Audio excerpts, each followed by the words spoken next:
want to have your gacha backgrounds look like this?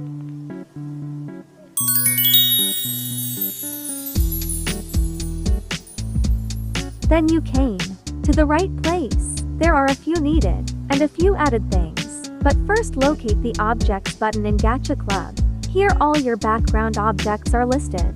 I personally like to use tint and shadow a lot, but that's an added option. You can easily switch what objects you want by clicking on the square of the desired space and going into the objects. After you have sorted out all the objects that you want,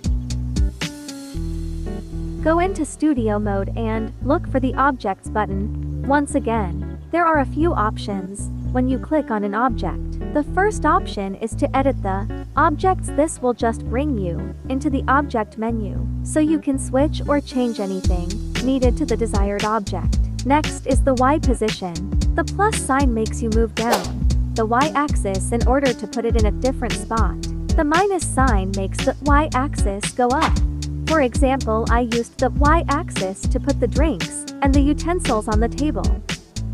Next you have the flip, which makes you be able to flip or mirror the object. You also have your scale option, which makes you manipulate the size of the object.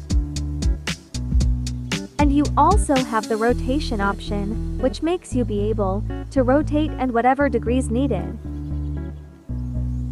You're able to access 3 pages of your objects.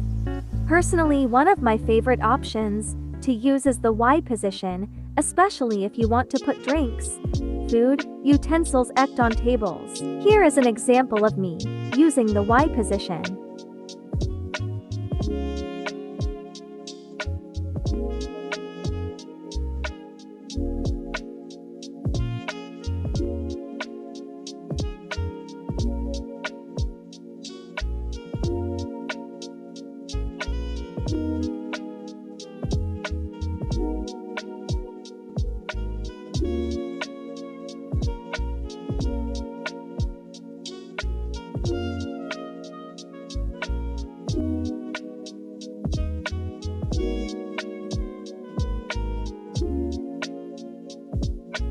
It does take a little work, but it's actually quite easy once you figure out how it works. This makes it so much better to overlap objects.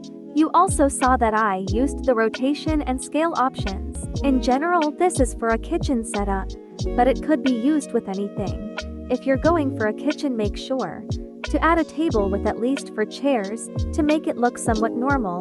I use the bamboo stick to make it look like a hanging platform for all the utensils, cups, etc. I also use the dreamcatcher looking objects to create just a better, more filled environment.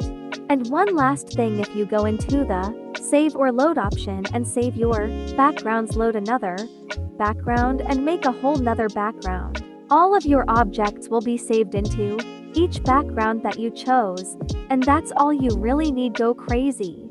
Now here are some backgrounds that I have made. Feel free to use them.